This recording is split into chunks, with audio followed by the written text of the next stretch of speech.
Bonsoir à tous. Lorsque Serge Compagnie est venu nous parler de nous a proposé une collaboration avec l'Université populaire d'Haïti, c'est évidemment. Je voudrais quand même rappeler en quelques mots qui est Gilles Perrault, peut-être pour les plus jeunes d'entre vous. Donc Gilles Perrault est né en 1931 et disons que d'après les conversations que j'ai eues avec lui, puisque c'est quand même un ami proche, son traumatisme fondateur a vraiment été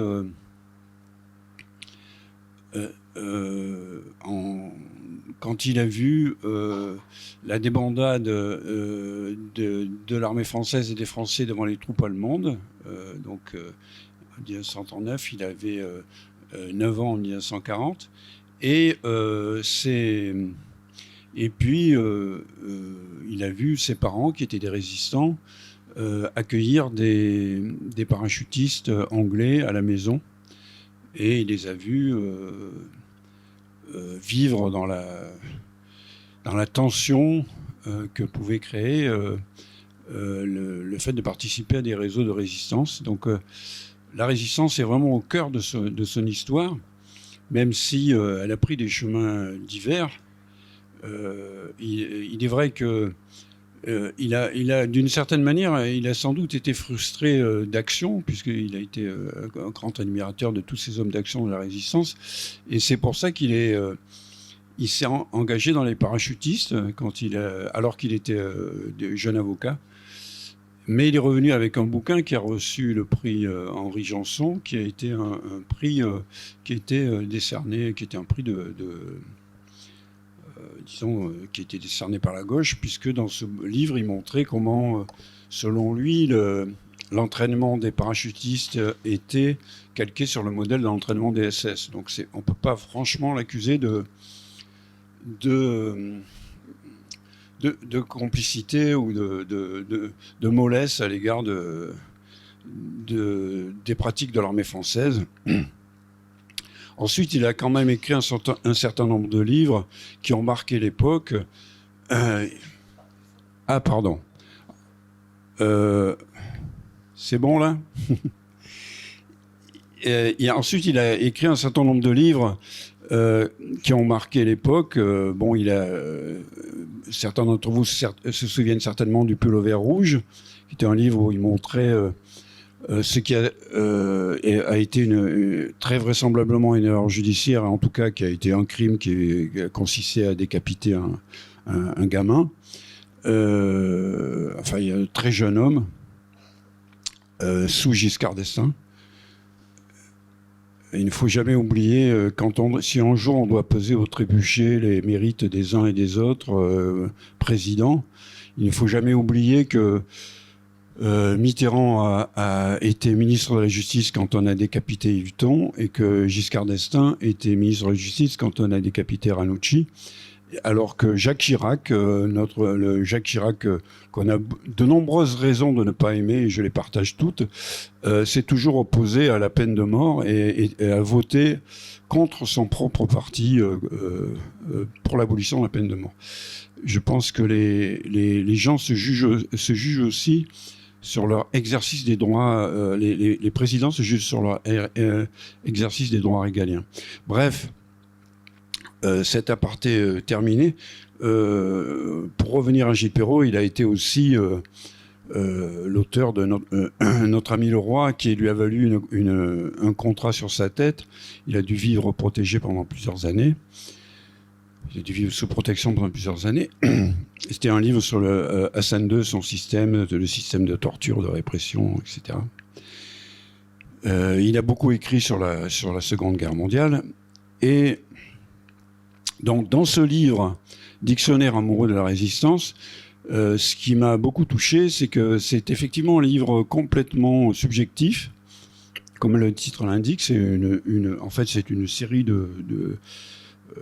inventé par un éditeur, Dictionnaire amoureux d'eux, et là c'est de la résistance, mais celui-là, il est particulièrement subjectif, et en même temps, il est extrêmement documenté, extrêmement nourri.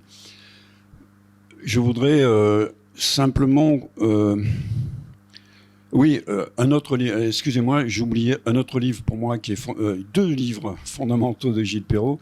C'est L'Orchestre Rouge, qui est un livre sur Léopold Trépper, sur ce réseau d'espionnage au service des soviétiques contre les nazis, qui est un livre fascinant, vraiment magnifique, et Un homme à part sur Henri Curiel, qui a incarné à sa manière une forme de résistance après la guerre, dans le soutien aux luttes du tiers-monde, qui fournissait des faux papiers aux différentes luttes du tiers-monde, et qui a refusé en revanche d'en fournir aux groupes de violence armée qui se trouvaient en Europe, mais qui voulaient ceux qu'on appelait terroristes, mais qui en tout cas a beaucoup soutenu les luttes anti-apartheid, etc., dans tout leur aspect clandestin, avec apprendre à manier des armes, à défiler à déjouer les filatures, ce genre de choses. Donc le réseau d'Henri Curiel, qui était un juif égyptien, un personnage de très grande culture, a joué un rôle très important dans les luttes pour la décolonisation. C'est ce qui lui a pas été pardonné, puisqu'il a finalement été assassiné, très vraisemblablement par des anciens de l'OAS, avec l'assentiment avec l'assentiment, disons les choses, des services secrets français. Enfin, dans une joint venture entre les services secrets français et les services israéliens. Donc, pour conclure ma présentation de Gilles Perrault et de son bouquin, je vais vous lire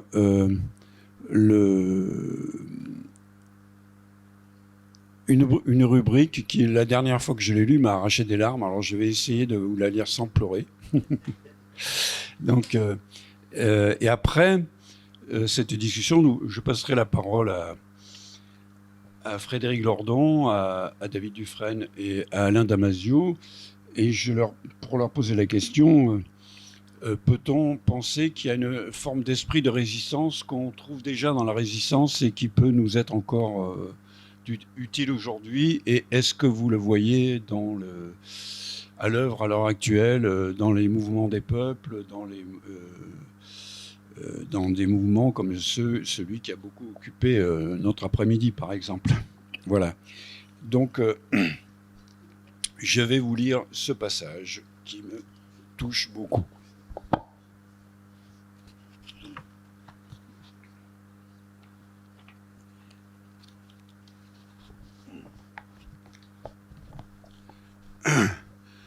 On dit toujours les années noires, les années sombres.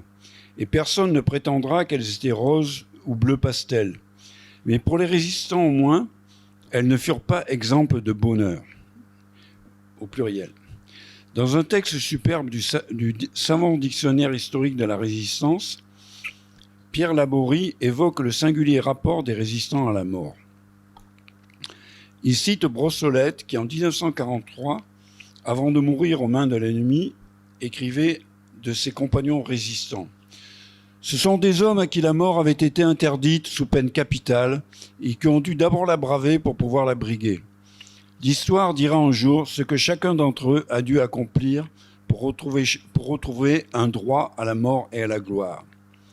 Cette affirmation du droit à la mort, écrit Laborie, donne au sacrifice des résistants une de ses significations les plus fortes. La mort n'y est pas une mort sur ordre.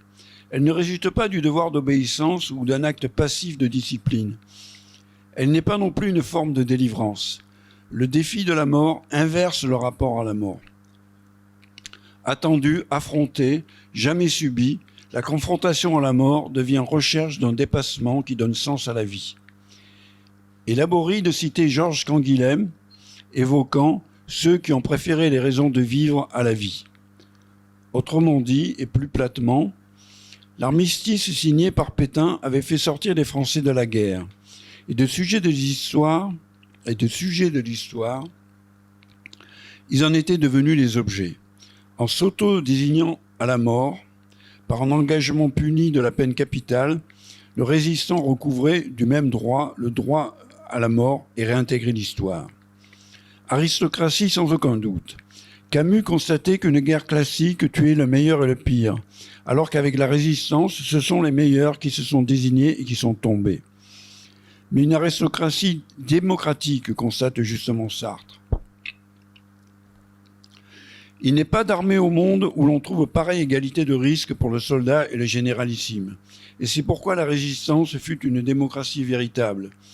Pour le soldat comme pour le chef, même danger, même responsabilité, même absolue liberté dans la discipline. À ces hautes raisons s'ajoutaient, pour beaucoup de résistants, des gratifications psychologiques particulières qui leur apportaient du bonheur. Le goût de l'aventure, par exemple, y trouve un assouvissement que d'aucuns n'osaient plus espérer. François Faure s'ennuyait dans la vie. Fils d'Élie Faure, le célèbre historien de l'art, quelque peu écrasé par la personnalité de son père, montrant peu de goût pour les besognes de la vie routinière, il devint l'adjoint de Rémy à la tête de la confrérie Notre-Dame et vécut 1000 péripéties qui lui valurent une rude déportation. Il finit la guerre compagnon de la Libération. Son après-guerre fut difficile. Dominique Ponchardier, chef avec son frère Pierre du très efficace réseau SOSI, homme d'action s'il en fut, raconte dans son livre « Les pavés de l'enfer » un moment significatif. Assistant devant la gare de l'Est au spectacle roboratif des Allemands s'enfuyant alors que les armées alliées déboulent sur Paris, cet homme, qui avait risqué 100 fois la mort, éprouve non point le soulagement de s'en être tiré, mais comme un sentiment de dépression à la perspective de la monotonie et de la tristesse des jours ordinaires à venir.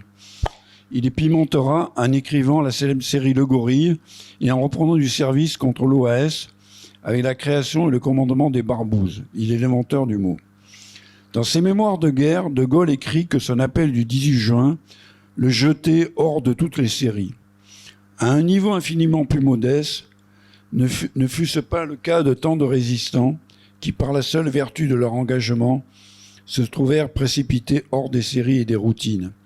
Dans ce voyage inopiné en terra incognita, nombreux furent ceux qui, sans le savoir, avaient rendez-vous avec eux-mêmes. C'est ce qui fait de la résistance une expérience sans précédent à cette échelle et la rend incomparable avec les machinales tueries des guerres classiques.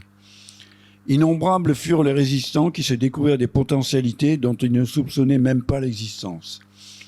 La résistance les révéla à eux-mêmes. Ami de Gilbert Reynaud, alias Rémy. Ainsi de Gilbert Reynaud, alias Rémy. Employé de la Banque de France, besogneux exploitant forestier au Gabon, producteur de cinéma soumis aux aléas du métier, ruiné par l'échec retentissant du J'accuse d'Abelgance, sauvé de la faillite par le hasard d'un billet de loterie gagnant, il rallie Londres dès juin 1940, devient l'un des premiers agents envoyés en France par Passy et démontre très vite des dons exceptionnels pour ce métier particulier. Chef du BCRA gaulliste, Passy dira de lui « Il fut le pilier essentiel de tout ce que je pus créer ». Hommage plus exceptionnel encore, surtout venant d'un homme dont le peu d'affection pour les Français était proverbial, Sir Claude Dancy, directeur adjoint de l'intelligence service, figure légendaire du renseignement britannique, reconnaîtra en Rémy le plus extraordinaire agent secret qu'il ait rencontré au cours de sa longue carrière. Combien de résistants ont vécu à leur échelle une telle révélation ? Combien de femmes, surtout, éprouvèrent dans le combat clandestin, même si à quelques exceptions près, Berthier Albrecht, Marie-Madeleine Fourcade, Lucie Aubrac, on les confina dans des tâches subalternes, qu'elles pouvaient accomplir autre chose que des travaux ménagers. Ces bonheurs expliquent sans doute l'allégresse qui couve à travers tous les récits de rescapés, alors même que drames et tragédies les ponctuent. On dira qu'il s'agit de rescapés, mais les disparus eux-mêmes, face à une mort prochaine, voire imminente, nous ont laissé le témoignage du bonheur qu'ils trouvaient à résister. Voici Jacques Bingen, rejeton d'une famille juive aisée, beau-frère d'André Citroën. Brillant sujet, il dirige une société d'armement maritime et fait partie du comité central des armateurs de France. En 1940, il a 32 ans.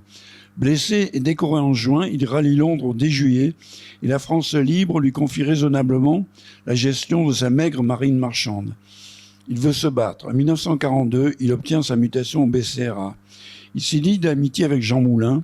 Il ne cesse de manifester sa volonté d'aller sur le terrain. Je trahirai l'idéal pour lequel j'ai quitté la France en juin 1940, écrit-il à sa mère, si je restais à Londres, assis dans un fauteuil jusqu'à la victoire. Rarement, un homme aura mis autant d'entêtement à s'autodésigner à la mort. Il est parachuté sur la France dans la nuit du 15 au 16 août 1943. Jean Moulin, qui souhaitait sa venue, est déjà mort. La résistance ploie sous les coups de la répression. Bingen se dépense sans compter pour tenter de réparer les dégâts. Le 14 avril 1944, sentant l'étau se resserrer sur lui, il rédige une lettre testament dont la tonalité ne relève pas du lugubre. Il veut que sa famille, ses amis et ses camarades de combat sachent bien qu'il a été prodigieusement heureux durant ces derniers 8 mois. Il ajoute « Il n'y a pas un homme sur 1000 qui, pendant 8 jours de sa vie, ait connu le bonheur inouï, le sentiment de plénitude que j'ai éprouvé en permanence depuis 8 mois. Aucune souffrance ne pourra jamais retirer l'acquis de la joie de vivre que je viens d'éprouver si longtemps. » Jacques Bingen est arrêté à Clermont-Ferrand le 13 mai 1944 à 5 heures du matin par 4 gestapistes. Emmené au siège de la Gestapo et laissé sous la surveillance de 2 agents ennemis, il profite de la brève sortie de l'un d'eux pour assommer l'autre et s'enfuir. Il court à toutes jambes dans la rue, poursuivi par le premier gardien, et aurait probablement réussi à filer si une passante, une Française, n'avait arrêté un camion allemand pour désigner le fuyard. Repris, Jacques Bingen avale sa pilule de cyanure et meurt. En écho à Jacques Bingen, comment ne pas évoquer Lucien Legros, l'un des 5 élèves du lycée parisien Buffon, entré en résistance à 16 ans, et qui, comme tant de ceux qui aimaient la vie à en mourir, écrivit à ses parents, à quelques heures de son exécution, le 8 février 1943, une lettre sublime de sérénité qui exprime le bonheur qu'il a éprouvé à résister. « Je vais être fusillé à 11 heures avec mes camarades. Nous allons mourir le sourire aux lèvres, car c'est pour le plus bel idéal. J'ai le sentiment à cette heure d'avoir vécu une vie complète. » Il avait 18 ans. Et comment ne pas s'éprouver bouleversé en lisant les derniers mots adressés à sa mère, qui sera gazée à Birkenau, par Marcel Reymann, combattant exemplaire du groupe Manouchian, l'un des 10 de l'affiche rouge, avant d'être fusillé au Mont Valérien avec ses camarades, le 21 février 1944. Après lui avoir dit sa tendresse, il poursuit avec une stupéfiante allégresse. « Excuse-moi de ne pas t'écrire plus longuement, mais nous sommes tous tellement joyeux que cela m'est impossible quand je pense à la peine que tu ressens. Je ne puis te dire qu'une chose, c'est que je t'aime plus que tout au monde et que j'aurais voulu vivre rien que pour toi. Je t'aime, je t'embrasse, mais les mots ne peuvent dépeindre ce que je ressens. Je t'adore et vive la vie. » Naturellement, le bonheur n'exclut pas la peur, les angoisses, les tragédies individuelles et collectives, les longues fatigues et les désillusions. Dans sa lettre testament, Jacques Bingen disait de ses 8 mois de résistance sur le terrain, cette paradisiaque période d'enfer. C'était bien trouvé.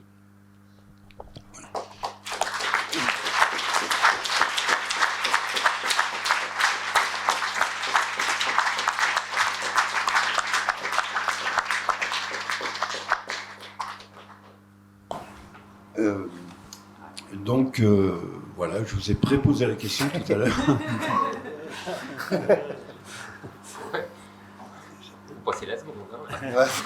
Je sais que c'est peut-être un peu dur de redémarrer après ça.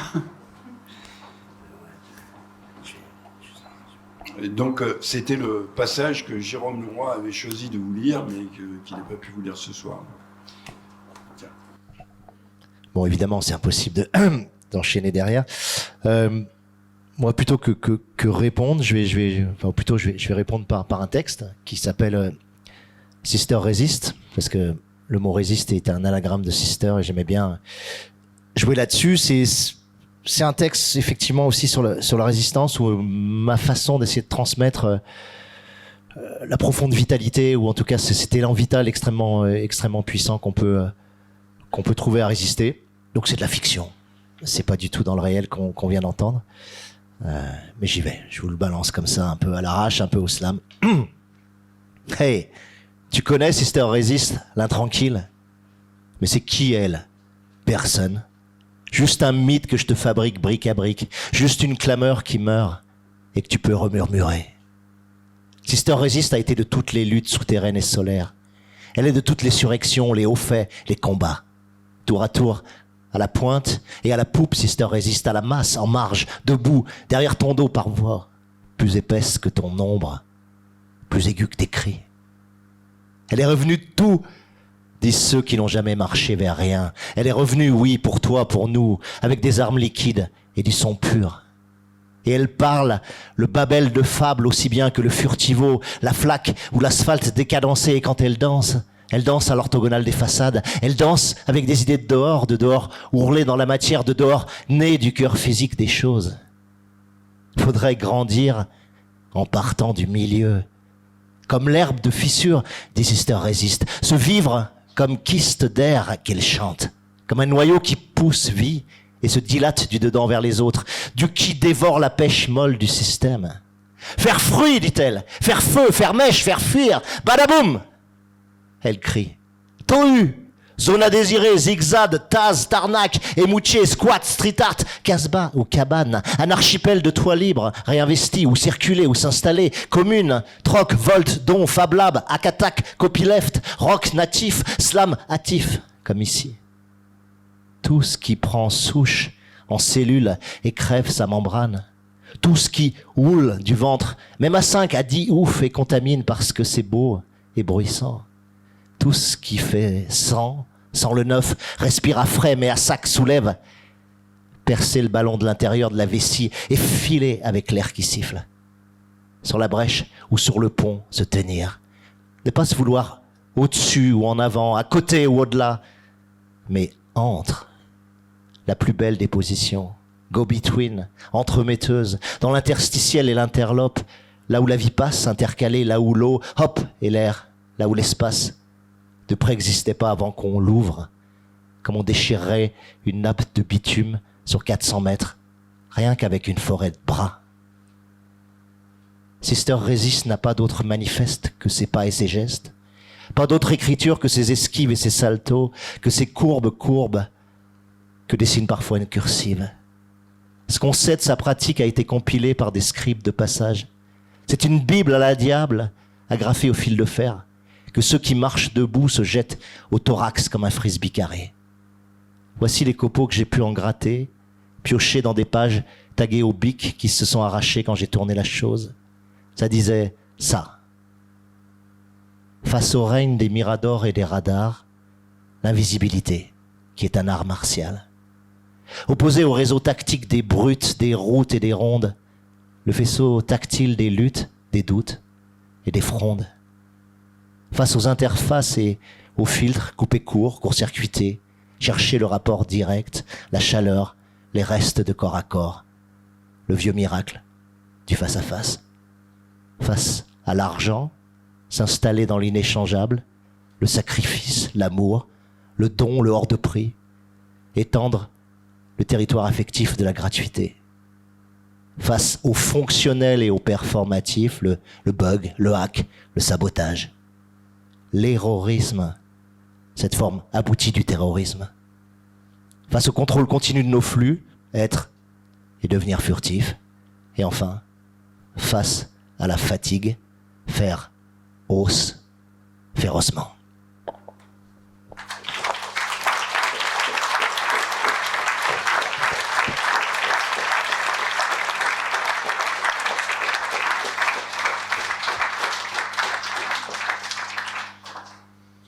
J'ai été un peu idiot parce que si j'avais su qu'on pouvait amener des choses à lire, j'en aurais amené une.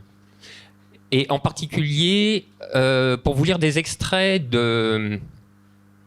l'hommage à Jean Cavaillès, résistant, prononcé par Georges Canguilhem, qui est d'une force poignante à peu près équivalente à celle du texte que tu as lu, Serge, et qui par là offre les mêmes difficultés à la lecture.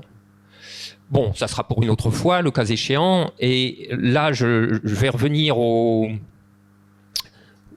sujet qui nous a été proposé. Moi, si vous voulez, je suis très content d'intervenir avec David et Alain, pas seulement pour l'excellence de la compagnie, mais parce que ils vont se retrouver aussi au pied du mur. Il y a les questions qui étaient beaucoup plus filoutes dans la formulation première que Serge nous avait donné, parce que là, il nous a fait un truc un peu, vous voyez, fluide, goulayant, etc.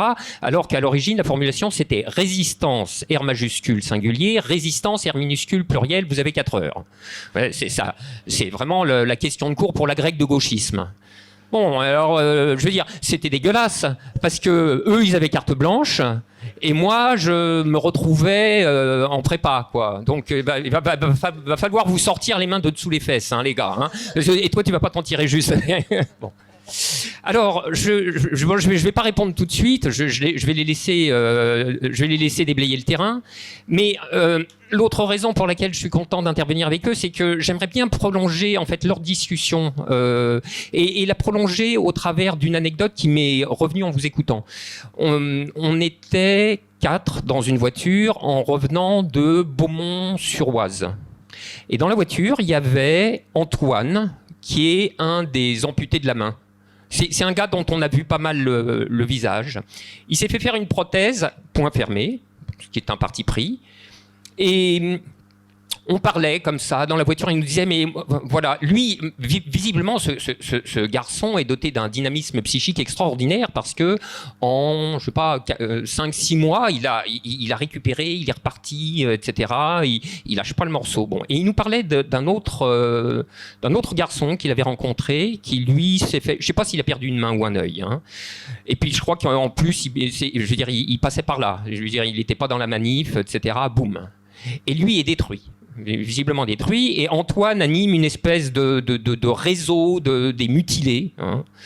Et il avait été contacté par la copine de ce gars qui lui disait, mais je veux dire, il est en train de s'enfoncer, je ne sais pas quoi faire, as-tu des conseils à me donner, etc. Et Antoine lui disait, il faut lui parler beaucoup, parce qu'il refusait tout, je veux dire, d'aller chez un psy, le machin, tout. Et évidemment, ça n'allait pas bien. Et sa copine elle-même commençait à se sentir assez mal également. Donc on parlait de tout ça, et Magali, qui est là, qui prend les photos, était dans la voiture, et à un moment, elle a dit, mais vous réalisez le type de conversation que nous sommes en train d'avoir ? Et c'est vrai, je veux dire, on n'avait pas fait attention à ça. C'est un truc qui est absolument... c'est terrible tellement c'est pernicieux. Vous voyez, nos normes de tolérance ne cessent de se déplacer graduellement. Et c'est pas que nous considérons que la chose est normale, mais nous avons presque perdu de l'habitude de la regarder comme elle devrait l'être, c'est-à-dire comme une espèce de monstruosité.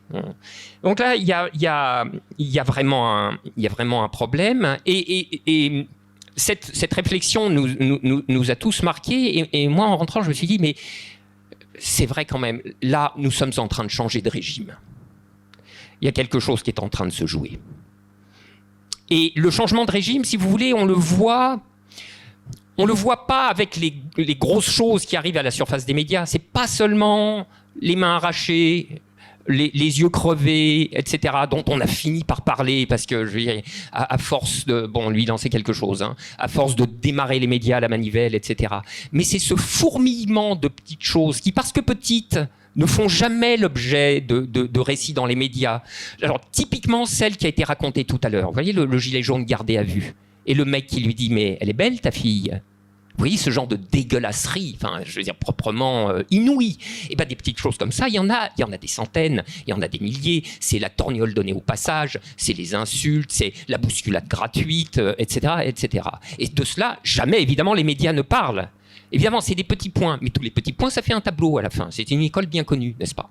Bon, et alors, effectivement, sommes-nous en train de changer de régime ? Et puis là, je me suis repris et je me suis dit, mais Il y a deux interprétations possibles. Soit nous sommes en train de changer de régime, soit le régime, en réalité, est en train de tomber le masque et de révéler sa vérité profonde.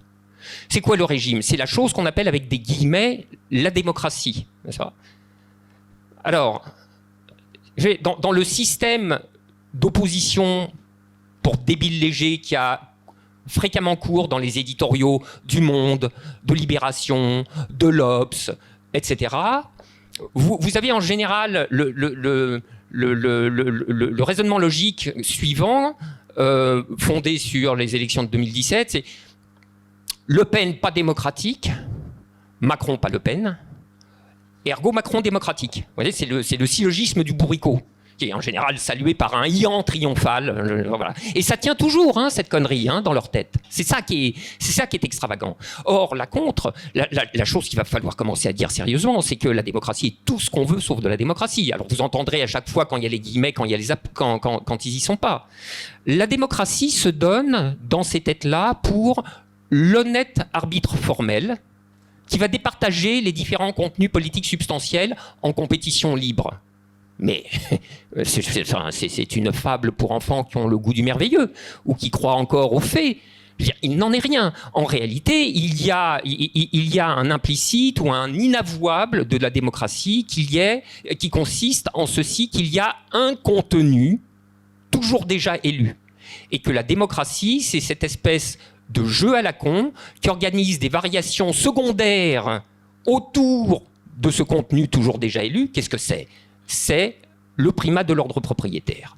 Voilà. Alors, si vous avez admis cette prémisse, vous pouvez jouer à la différence au second degré. Mais sitôt que vous remettez en cause la prémisse, alors vous allez voir la gueule de la démocratie. C'est celle que nous connaissons actuellement. Alors, changement de régime, prolongement du même régime une fois les apparences ôtées, je vous laisse le choix. Mais en tout cas, ce qui est certain, c'est que l'objection qui est périodiquement faite sur le thème « les gilets jaunes », après tant d'autres dans l'histoire d'ailleurs, hein, puisqu'évidemment c'est un air connu qui ne date pas d'aujourd'hui. Il est vieux comme 1848, c'est pas difficile. Hein. Je veux dire, l'objection qui consiste à renvoyer aux gilets jaunes l'infamie du renversement des institutions de la démocratie est un mensonge. C'est tout.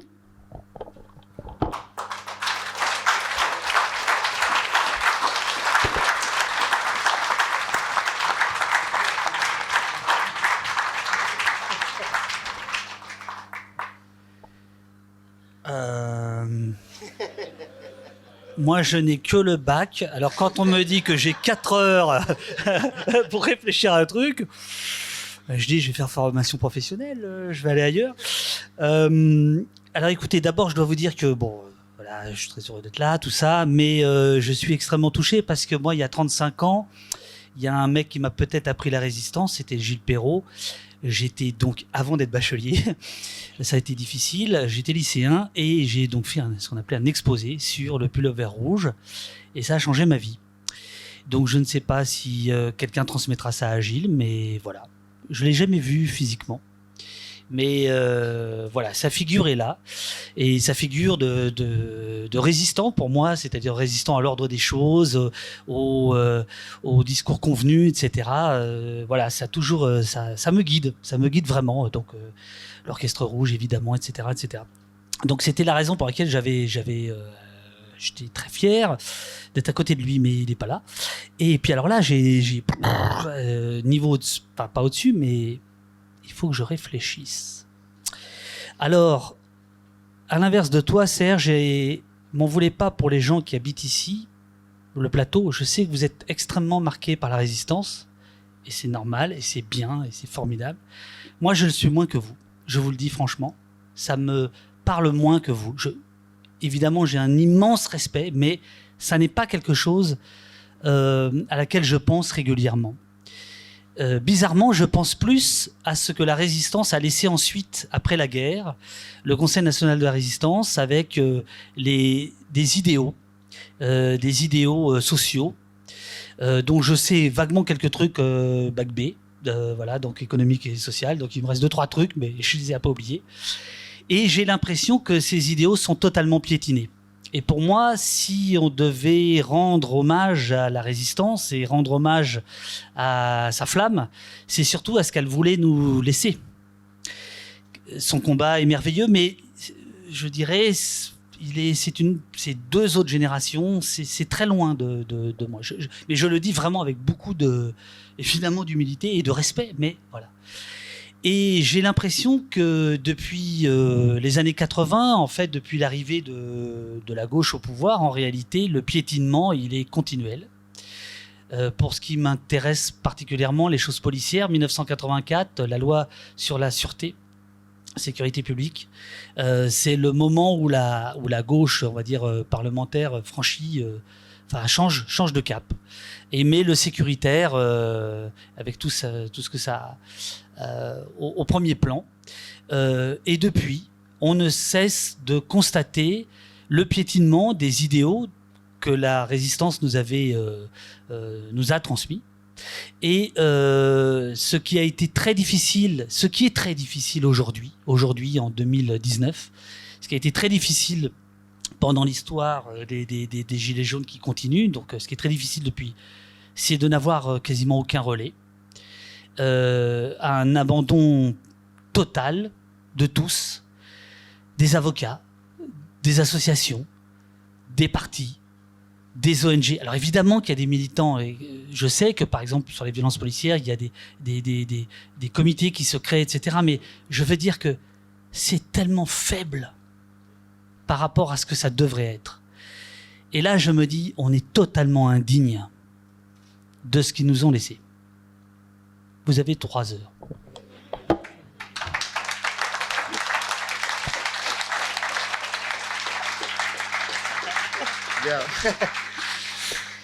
Bon, c'est passionnant parce que moi, ça éveille énormément de choses en moi.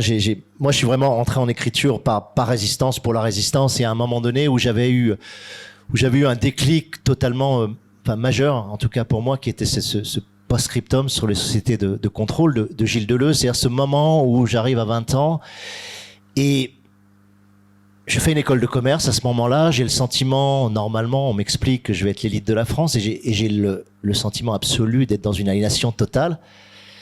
Et je veux résister à cette aliénation, je veux trouver une forme d'émancipation, et je comprends pas contre quoi je dois résister, ou plutôt quelles sont les forces qui me contraignent. Et arrive ce texte de Deleuze qui me dit, mon petit gars, t'es plus en régime disciplinaire, ce qui domine, c'est plus l'armée, la police, la justice, c'est même plus les multinationales comme pouvoir pyramidal, etc. C'est une société de contrôle. Bon. Et je fais un bouquin entier là-dessus qui s'appelle La zone du dehors. Et pendant longtemps, voilà, je suis structuré mentalement par les quelques trucs que j'ai lus. Donc je suis structuré par Surveiller et punir de Foucault. Et Foucault, il explique très très clairement qu'il y a, voilà, au niveau du Moyen Âge, tu as un régime qui s'appelle le régime féodal, dans lequel il y a un droit de vie ou de mort sur les serfs. Mais qu'en même temps, les paysans, ils sont libres, en gros, de s'organiser ou d'épouser les mœurs qu'ils souhaitent. On va pas surveiller leurs mœurs, on prélève une dîme de 10%. Mais il y a quand même ce droit de vie ou de mort. Et c'est ce pouvoir féodal. Bon, il dit après, ça mute. On arrive au 18e, 19e siècle. On range dans ce fameux régime disciplinaire avec les milieux d'enfermement, qui décrit magnifiquement donc les casernes, l'école, la prison, les hôpitaux, etc. Et il t'explique qu'on exerce un pouvoir anatomo-politique sur les gens dans un espace et un temps donné, et que ce pouvoir de contrainte très fort qui s'exerce sur les corps va générer en face une résistance très particulière, très évidente, qui est la résistance des ouvriers, qui est la résistance des syndicats. C'est-à-dire que comme on mobilise des masses pour exercer un certain nombre de tâches, ces masses elles-mêmes peuvent contre-effectuer cette domination et se révolter et atteindre une certaine forme d'émancipation. Donc moi, j'étais resté bloqué à ça, et puis après, je me rends compte grâce à Deleuze, on rentre dans un nouveau régime. Mais ce qui est vraiment intéressant aujourd'hui, c'est que moi qui ai énormément bossé sur société de contrôle, société de trace, qui est traqué comment l'arrivée dans le numérique a développé un monde de surveillance généralisée, d'entre-surveillance généralisée, d'inter-contrôle, d'intra-contrôle, d'autocontrôle, etc., qui ai bossé énormément sur tous ces thèmes dans mes bouquins.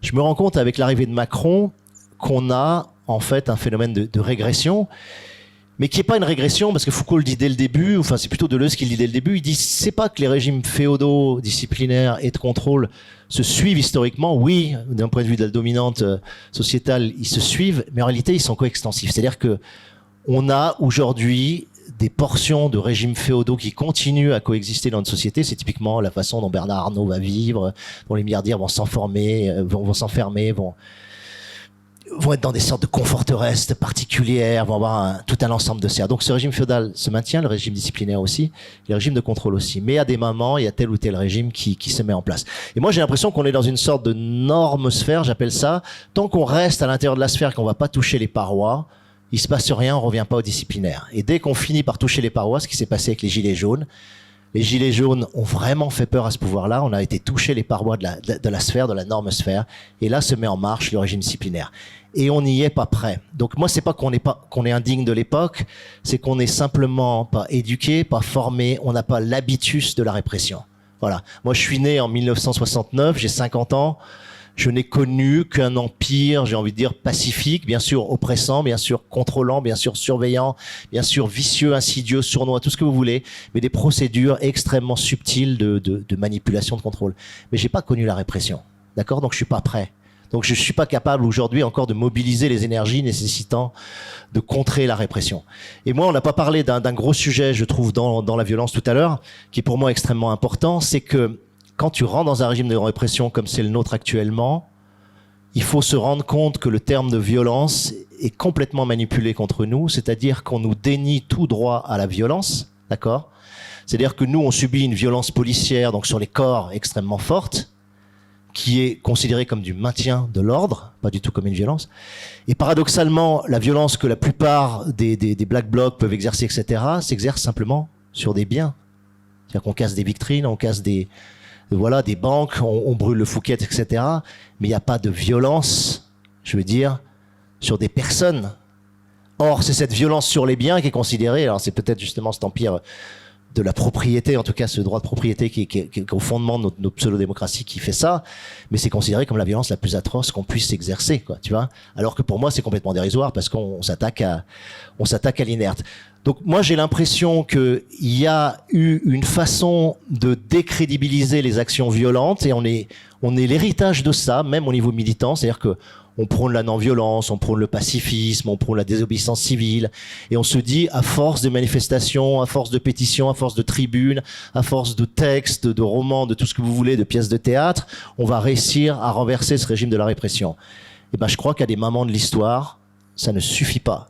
Et qu'il faut réinvestir le champ de la violence. Et comme disait très bien un sociologue qui s'appelle Castel, il disait les violences, c'est pas forcément sauvage. Il y a des violences hautement civilisées, il y a des violences hautement intelligentes, il y a des violences hautement ciblées qu'il faut certainement remettre en marche pour pouvoir résister à cette époque de répression dans laquelle on entre aujourd'hui. Voilà.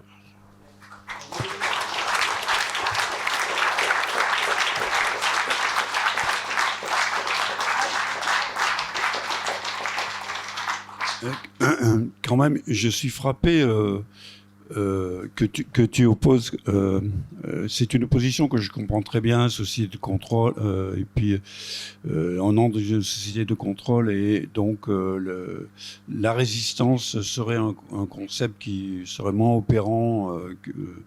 Mais en réalité, quand je vois je crois que c'est dans la zone du Nord, il me semble que les gens qui s'organisent, ils ont c'est un peu le modèle de la résistance finalement. C'est une forme de résistance. Et aujourd'hui, tous les gens qui partagent ton point de vue, c'est-à-dire que non pas, moi pour moi la question fondamentale, c'est pas celle de la violence ou de la non-violence, puisque les immenses quantités de violence sont du côté de l'ordre dominant et non pas de notre côté à nous. Mais la question essentielle, c'est celle du respect ou non de la légalité dite démocratique. C'est-à-dire que quand on fait une manif sans autorisation, on est déjà passible des tribunaux aujourd'hui, quasiment. Donc cette question-là, tous ceux qui l'abordent de manière un peu sérieuse, à un moment donné ou à un autre, se posent la question de comment devenir furtif. Comme toi tu le dis, c'est-à-dire de chercher des formes de résistance aussi. Évidemment,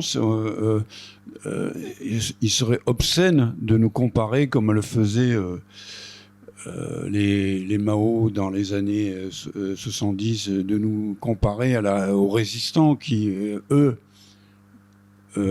étaient assurés de mourir sous la torture ou de mourir dans des camps de concentration ou d'être fusillés.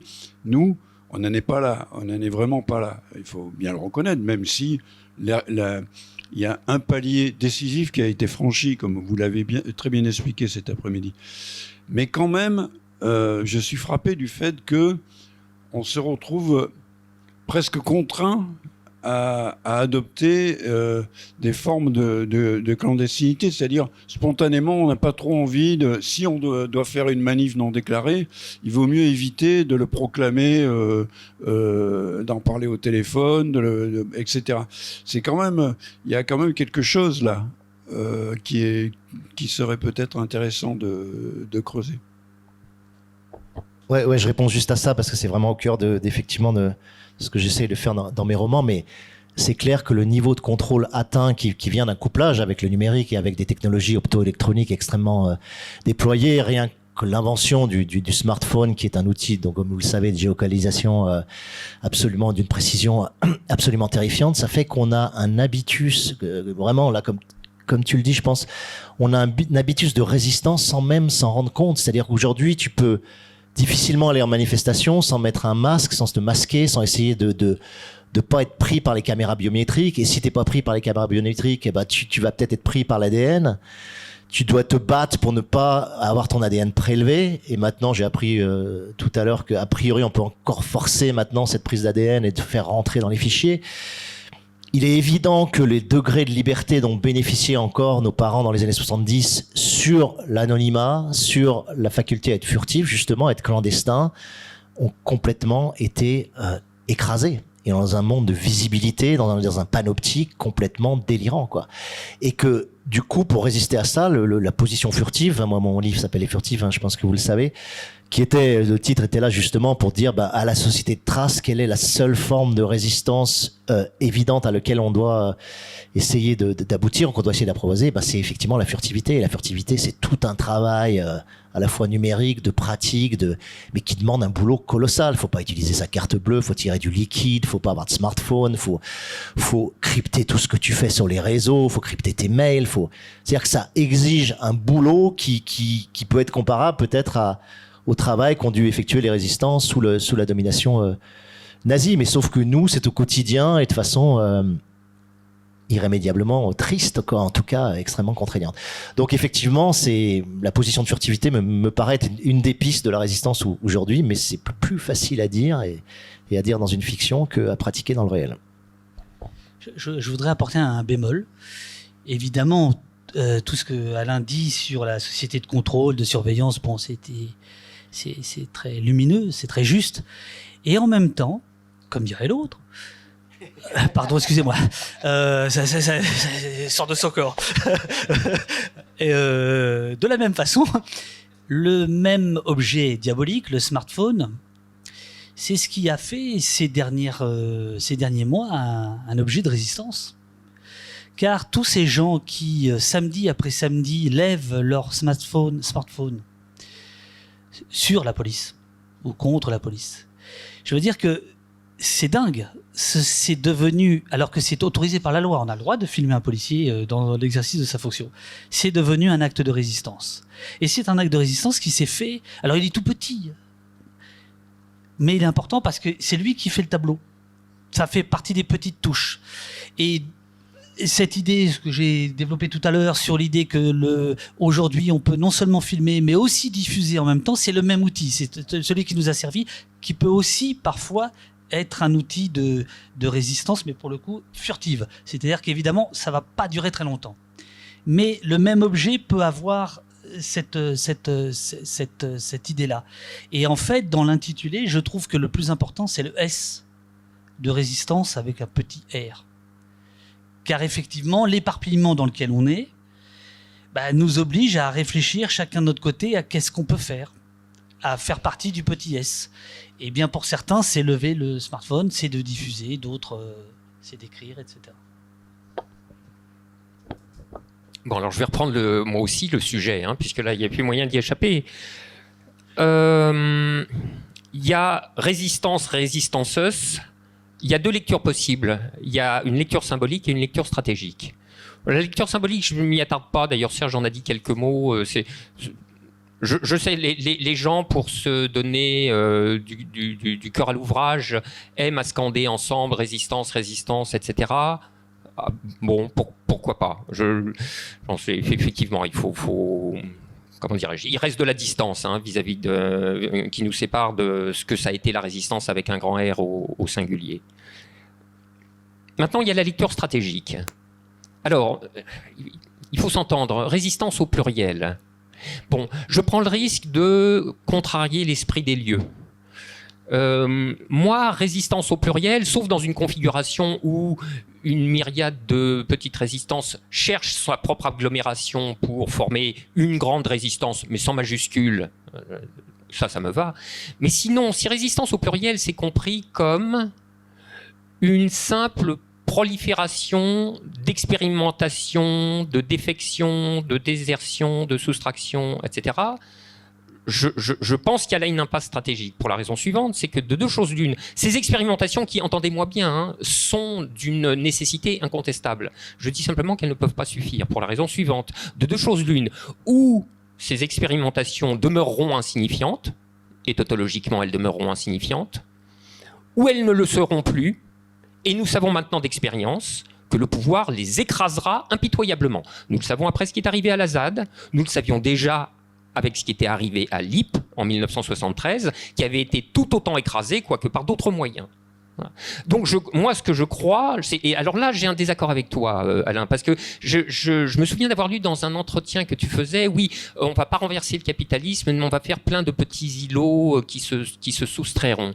Et je pense que ça fait pas le compte. Ça fait pas le compte pour plein de raisons. La première est celle que j'ai dite. La deuxième, c'est que il y aurait des îlots, puis il y aurait tous les autres qui resteraient dans la division du travail capitaliste. Et puis, c'est pas une affaire, quoi. Parce que même dans une ZAD, une commune, ce que vous voulez, quand bien même on essaye de réduire son exposition à la division du travail capitaliste, on ne peut pas l'annuler complètement. Je veux dire, je parle même pas d'avoir un ordinateur, un téléphone, etc. Même un stylo, qui est un objet du dernier commun, suppose, je veux dire, mais si vous dépliez toute la division du travail qui a engendré cet objet élémentaire, tout le capitalisme est replié là-dedans. Ouais, donc c'est vraiment très compliqué.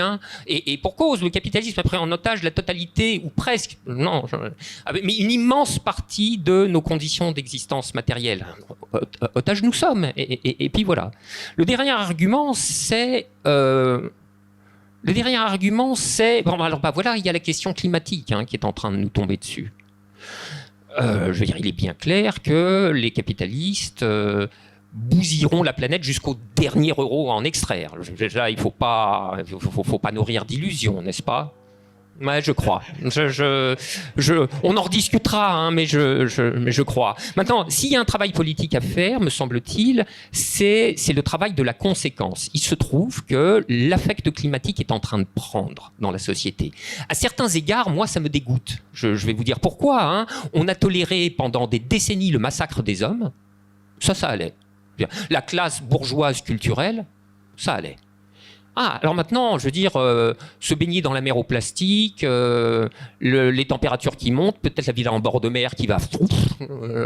la bronchiolite des gosses, tout ça commence à faire chier le 3e arrondissement, n'est-ce pas ? Et donc, alors là, le climat, ça devient une question. Bon, alors, je referme la parenthèse et je regarde la chose avec un réalisme de Colin Froid.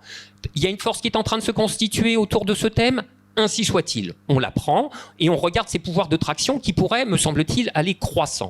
De tout ça, qu'est-ce qu'il ressort ?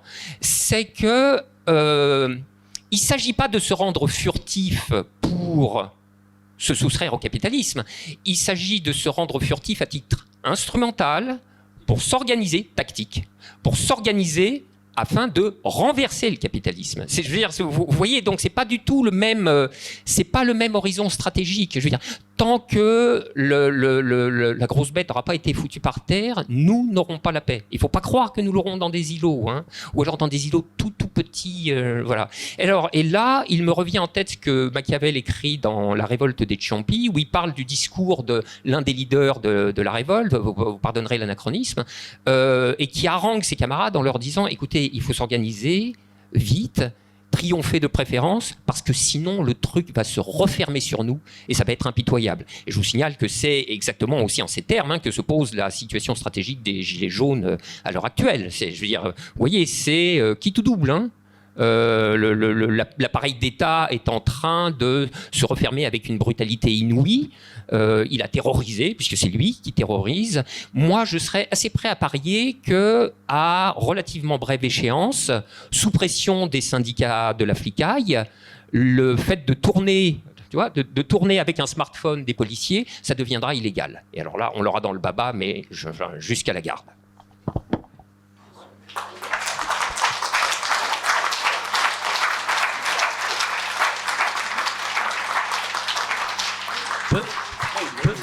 Petit point technique, ça n'est pas illégal, mais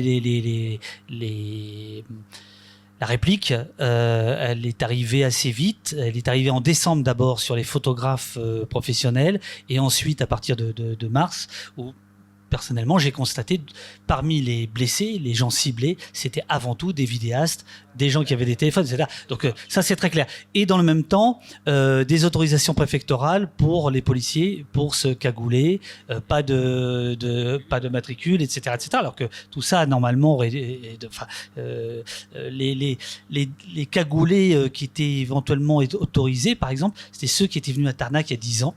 C'est l'antiterrorisme. Eux, d'une certaine manière, avaient le droit de porter une cagoule, mais pas. Voilà, et je sais que par ailleurs on peut parler de tout ça, mais voilà. Donc la réplique pour l'instant, et effectivement il y a déjà eu des demandes de syndicats pour faire en sorte que ça s'arrête, le filmage et la diffusion.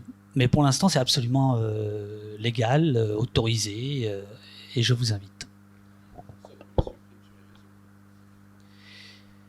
Alors, franchement, 9 fois sur 10, quand une vidéo est supprimée, elle est supprimée par l'utilisateur. Elle n'est pas supprimée par Facebook ou Twitter. Réellement. Parce que justement, il y a la peur. Il y a des gens qui filment, qui diffusent, et puis qui se rendent compte que tout d'un coup, ça fait le buzz, le tour de la planète, ou en tout cas, ils ont ce sentiment que parce que tout d'un coup, ils ont qui retire. Donc il faut sauvegarder. Voilà. Bon, là on est dans des petits détails, quoi.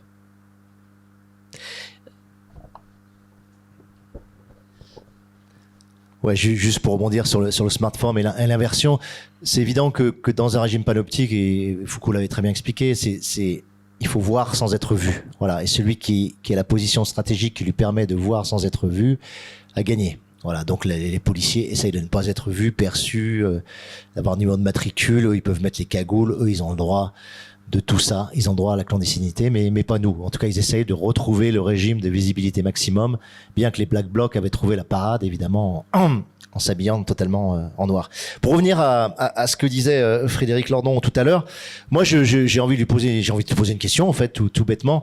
C'est que c'est vrai que par rapport au régime extrêmement non pas totalitaire mais totalisant que constitue le capitalisme, c'est un régime qui a envahi quasiment toutes les sphères de la vie intime, relationnelle, de l'amitié, de l'amour, de la façon dont on pense, dont on jouit, dont on drague, dont on travaille, etc. C'est un régime qui s'est moi je le vois comme une eau en fait qui s'est introduit dans tous les interstices de nos vies. Moi, c'est vrai que je suis arrivé à un stade où je n'imagine pas que la résistance puisse s'exprimer sous la forme d'une révolution unique, telle que la Révolution française reste le modèle malheureusement un peu faussé, un peu fake à mon avis. C'est-à-dire que justement, quand dans un régime moléculaire, individualisé, atomisé comme le nôtre, tu vas pas pouvoir mobiliser comme ça une masse qui va retourner le capitalisme d'un seul coup, qui va abattre la bête d'un seul coup. Donc c'est pour ça que moi je pose cette espèce, c'est pas une théorie, c'est une image, j'ai envie de dire, de l'archipel, c'est-à-dire l'idée que effectivement si tu plonges comme ça au fond de l'océan, tu tires un peu comme ça sur la croûte terrestre, tu fais émerger comme ça du magma, et puis de ce magma des îles vont commencer à sortir, et sur ces îles des gens vont commencer à nager, à courir, à construire des choses, et que progressivement, effectivement, moi j'ai une sorte de logique d'archipel. Je pense que c'est en piquetant comme ça progressivement la plaque d'argent du capitalisme, ou en tout cas en faisant émerger ces îlots sur l'océan généralisé du capital, que va commencer à se constituer quelque chose. Je n'arrive pas à voir théoriquement comment on peut procéder autrement, mais ça m'intéresse d'avoir une vision alternative de ce que la résistance à ce régime du capitalisme qui est tellement totalisant peut produire. Juste une seconde, je pense que Frédéric après développera tout ça, mais il me semble, moi, que la difficulté de ton point de vue, c'est que en parlant d'archipel, etc., il y a quand même un détachement de la réalité de la société, qui est la société telle qu'elle est aujourd'hui. C'est une société globale. Et il y a des questions d'échelle, c'est-à-dire que tu peux toujours faire des communes ou des îlots, etc. Mais il y a des questions qui sont immédiatement pratiques d'aujourd'hui que tu peux pas résoudre au niveau de l'îlot. Que ce soit les questions des déplacements, des communications, je veux dire les chemins d'affaires, tu vas pas il y a que ce soit même celui de la production d'énergie, que ce soit celui, tu peux toujours faire une immense commune, le Limousin devient un îlot, mais la pollution continuera à arriver, le réchauffement planétaire, etc. Donc il y a un moment où il faut qu'on passe à une certaine échelle. Et moi, ce que j'ai trouvé de fascinant chez les jeunes, justement, c'est qu'ils étaient passés à une échelle qui n'était pas l'échelle de la commune, qui était à la fois, c'est ça qu'il y avait de fascinant et de bouleversant, c'est que c'était à la fois extrêmement local, extrêmement ancré dans des réalités locales, et en même temps, c'était à l'échelle du pays. Le malheur, c'est que c'est resté à l'échelle du pays. Ça a été effectivement... on a un peu fantasmé sur les gens. Il y a eu le modèle gilet jaune qui s'est un peu répandu un peu partout. Enfin, des gens ont mis des gilets jaunes, mais c'est resté extrêmement marginal ailleurs qu'en France, sauf en Belgique. Mais voilà, donc... si tu veux, je pense que là, il y a eu l'apparition d'un mouvement qui n'était pas un mouvement de communauté locale, mais était un mouvement qui avait réussi à être à l'échelle de tout un pays. Voilà. Et c'est pour ça qu'il a été aussi si férocement réprimé, parce qu'il a fait trembler le pouvoir. Juste, j'intercepte, et après je te le redonne. Mais il y a quand même un ancrage territorial très fort qui a donné de la puissance au mouvement. Et si je pense qu'il y a une leçon de ces dernières années, c'est que, et Lazade l'a montré, c'est qu'ancrer sur un territoire et partir d'un territoire et déployer. Alors moi, c'est ça que j'appelle l'archipel, c'est-à-dire d'un petit îlot. La ZAD est un îlot, si tu regardes en tout cas de façon territoriale, même si la ZAD est corrélée et tissée avec énormément de choses autour. Et évidemment que ces îlots doivent être tissés ensemble, doivent constituer une étoffe, doivent communiquer, etc. Mais quand tu pars d'un site local comme ça, tu as une puissance qui est extrêmement intéressante, extrêmement ancrée, et je pense que c'était important. Mais j'arrête de parler. Non, mais la ZAD a eu droit au blindé de la gendarmerie, quoi. Moi, je vais vous rappeler en quels termes le pouvoir saisissait l'expérience LIP en 1973-74. C'est Giscard, le distingué, qui avait dit au ministre de l'Industrie de l'époque « Ce truc va viroler tout le corps social ». C'est ça leur angoisse, c'est ça leur crainte. Ils ont raison d'ailleurs d'avoir peur.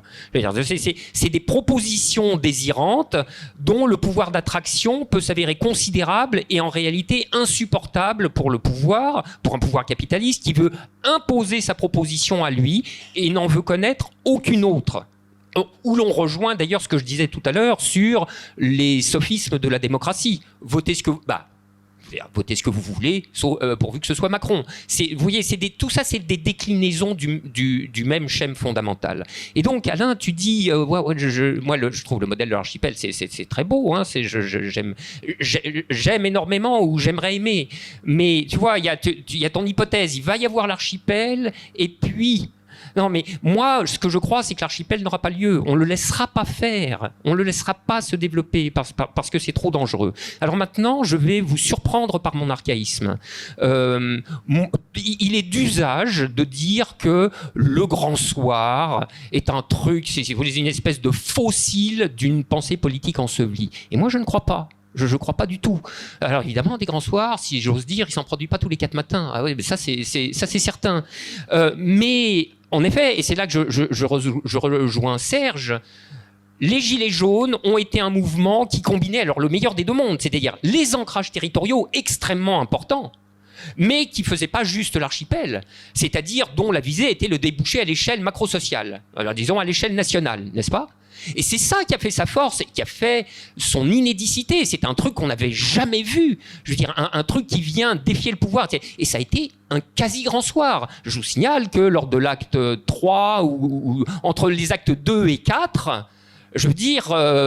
mais ils ont fait dans leur benne à l'Élysée, hein, et dans les ministères. Ils se voyaient vraiment déposer mais manu militari, et le coup d'après, ils faisaient gaffe à ce que ça ne leur arrive pas par les égouts, l'hélicoptère était par-ci, machin, etc. Je veux dire, ça c'est un grand soir, hein. C'était pas de l'archipel. Bon, alors il se trouve que pour tout un tas de raisons stratégiques, etc., le grand soir n'est pas allé jusqu'au bout. Puis alors il y a des grands soirs qui vont jusqu'au bout, mais pas assez au bout du bout. Alors je veux dire, par exemple, les printemps arabes, ça a été des grands soirs. Je veux dire, un grand soir, c'est pas juste la soirée puis on rentre chez soi, vous êtes d'accord, hein. Ça peut être plusieurs soirs, quoi. Voilà, d'affilée, hein. Bon, alors, ça a été des grands soirs. Puis c'est des grands soirs qui se sont finis comment ? Je veux dire, comme d'habitude, hein, par une enculerie. Enfin, pourquoi ? Pour une raison extrêmement simple, c'est qu'on avait déposé les occupants et on avait laissé le système institutionnel en place. Moyennant quoi, il a suffi que d'autres viennent et ils s'en trouveraient forcément pour que l'affaire soit faite. Donc ça, vous voyez, c'est le grand soir façon bombe à neutrons. Mais c'est pas bien. La bombe à neutrons, vous savez, ça tue les occupants et ça laisse le bâtiment intact. Non. Il faut la vraie bombe, la grosse, quoi, qui écrabouille tout. Et s'il n'y a pas une énergie politique, alors évidemment, c'est ça le problème, hein, oui. S'il n'y a pas une énergie politique suffisamment puissante, pour ne pas dire colossale, capable d'aller au bout du bout, c'est-à-dire de leur foutre la trouille, de les chasser, et en même temps de renverser tout le système institutionnel et d'opérer une construction à neuf dans les incertitudes qu'on sait, avec les risques qu'on sait, puisque même la tabula rasa n'est pas indemne du risque de recapture. On sait très bien ça, hein, bon. Mais s'il n'y a pas ça, condition nécessaire, il n'y aura rien. Et moi, je pense, c'est ça, mon avis, si vous voulez, c'est que en 3 décennies de déplacement normatif, le capital s'est installé dans une position d'intransigeance radicale qui le rend définitivement incapable à toute transaction, toute négociation, tout compromis, etc. C'est la raison pour laquelle d'ailleurs les syndicats se ridiculisent. Ils pensent négocier avec un partenaire, puisque c'est bien connu, hein, on est des partenaires sociaux, hein, tous partenaires, c'est sympa. Ils pensent négocier avec un partenaire dont ils pourraient obtenir quelques concessions dans la transaction, et ils ont en face d'eux quelqu'un qui ne lâchera plus un pouce de terrain. Forcément, qui a eu l'habitude de conquérir acquis après acquis en rentrant là-dedans comme dans du beurre. Je veux dire, ils ont contracté une habitude, hein. C'est fini. Souvenez-vous de ce qui s'était passé avec Hollande au tout début. Je veux dire, les start-upers là, qui arrivent, on veut leur relever la fiscalité sur les plus-values de cession, puisque évidemment, ils ont le désir d'entreprendre, ça va sans dire. Mais enfin, ils ont surtout le désir de la culbute en bourse au bout du compte, hein, n'est-ce pas ? Bon, et ils se sont mis à gueuler comme des putois. Voilà. Et puis alors, ils se sont fait appeler les pigeons parce que c'était plus drôle. Évidemment, le gouvernement Hollande a reculé dans la quinzaine. Donc, vous voyez, c'est ces gens-là qui sont en face. Donc, avec ces gens-là, moi, ce que je crois, hein, c'est qu'il n'y a plus... C'est pour ça que la social-démocratie sombre, coule à pic, avec tout son appareil.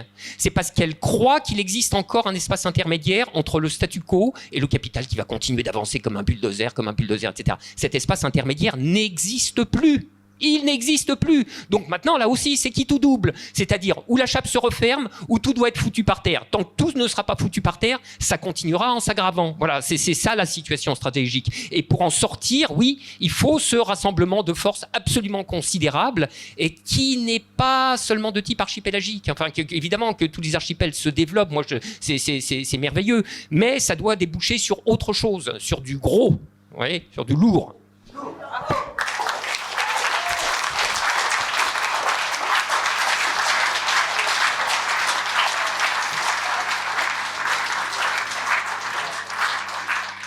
Bon, donc l'heure tourne. On peut peut-être laisser la parole à la salle. Au lieu de finir à 21h, donc on va finir à 21h30. Il faut prévenir notre amie Sophie que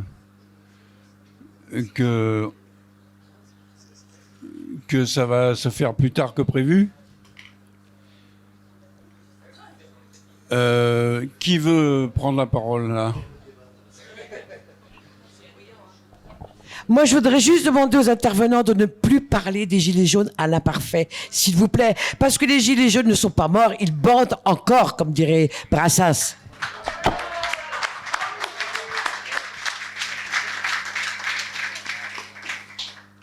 Voilà une intervention roborative.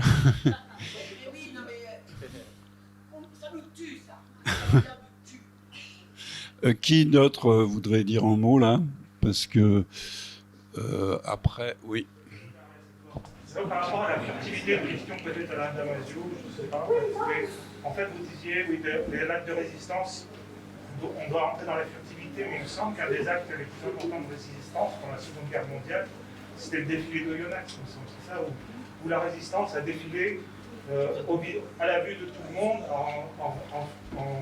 en chantant la Marseillaise avec le drapeau français. En fait. Donc voilà, c'est par rapport à la furtivité, en fait, il faut aussi savoir se montrer, j'imagine.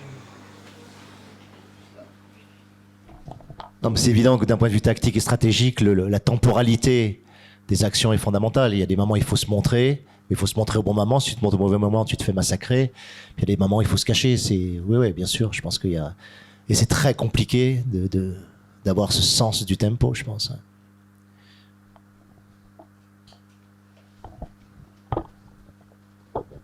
Oui, moi, je voulais simplement signaler au sujet de la furtivité, de comment être furtif. Bon, moi, je suis tout à fait dans cette idée aussi que si on veut être efficace, il faut abattre de manière assez radicale les choses. Mais simplement pour ça, il y a des points tactiques inévitables. Un des points tactiques pour moi, c'est déjà d'attaquer les caméras qui nous surveillent en permanence. Alors moi, je suis bien placé pour le savoir parce que j'habite à Nice. Nice, ouais. Voilà. C'est rigolo, ça suscite toujours ce genre de réaction. Et je vais rester à Nice parce que non, voilà, je vais pas partir. Ok. Non, mais simplement, voilà, là-bas, ouais, ça va. Écoutez, je suis là, déjà, je respire un peu là ici.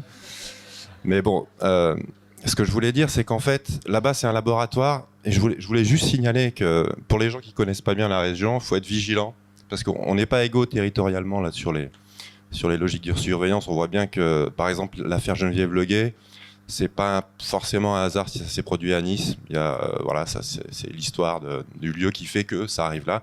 Je pense à Nantes aussi, on en parlait ce matin. L'histoire de Steve, c'est pas du tout un hasard que ça se produise là-bas. Bref, il se passe des choses sur les territoires. Et là-bas, en l'occurrence, si on met le focus sur la surveillance, il se passe des choses graves. Juste un exemple. En janvier 2018, un prototype de nouvel outil de surveillance a été proposé qui s'appelle Reportive. Je ne sais pas si vous connaissez cette techno. Alors, ce truc-là, en deux mots, c'est une appli qu'on télécharge sur son smartphone et qui permet de filmer lorsqu'on est témoin d'un acte criminel dans la rue, quoi. Enfin, en tout cas, qu'on estime être criminel. On le filme et en fait, cette appli, elle est directement reliée à la police. Donc on est connecté, quoi. Donc vous voyez la logique qu'il y a derrière, qui est assez abominable. Donc on devient une sorte d'auxiliaire de police dans une logique de délation, etc. Mais ça, c'est pas un projet dystopique. On n'est pas damasiesque, quoi. Je veux dire, si je peux me permettre. Là, c'est la réalité. C'était en 2018 et ça se passe en France, à Nice. Donc il faut pas fermer les yeux sur Nice, quoi. Il faut observer attentivement Nice. Il faut même y aller dedans, quoi. C'est-à-dire, non, mais je veux dire... Bon, voilà, il y a les cartes postales, sinon... Bon, bref. Voilà, je voulais juste donner ce petit témoignage et voilà, et dire que c'est important de s'intéresser à ce qui se passe dans des territoires comme ça. Ouais, je suis très étonné que peu de gens soient au courant de cette appli Reporti. J'ai plein d'autres exemples si ça vous intéresse.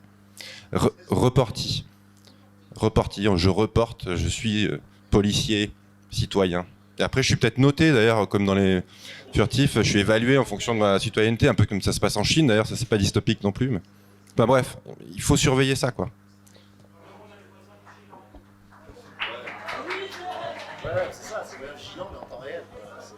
Bon, encore une question, puis on va être obligé d'arrêter parce que l'heure tourne.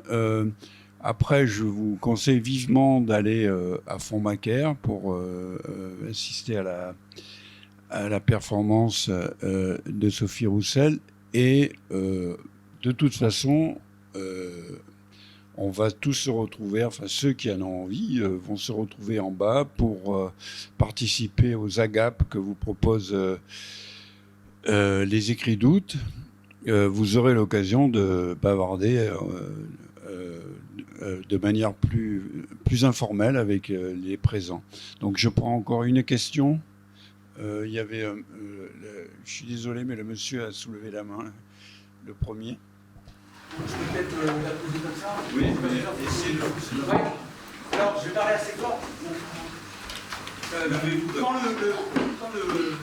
la Ligue communiste révolutionnaire a changé d'appellation, ça s'appelait Nouveau Parti anticapitaliste, ils ont effectivement fait le choix de quitter la revendication communiste pour centrer leur préoccupation sur l'anticapitalisme.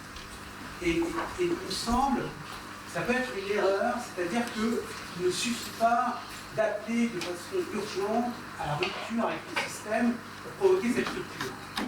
Ne serait-ce que parce que c'est l'intelligence sociale, au sens même du premier socialisme français du XIXe siècle, c'est constituer les uns et les autres d'autres types de relations qui passaient par le fait d'accéder à une certaine exigence, une certaine lenteur, une certaine intelligence de l'autre qui ne peut pas se faire dans des logiques de précipitation. C'est pour de précipitation au sens d'un simple appel à la rupture.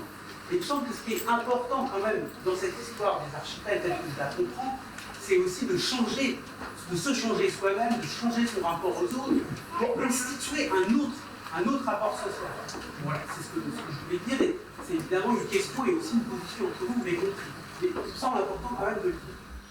Merci de cette intervention d'un Damasien qui t'a bien compris. Bon, si vous voulez bien, on va s'arrêter là.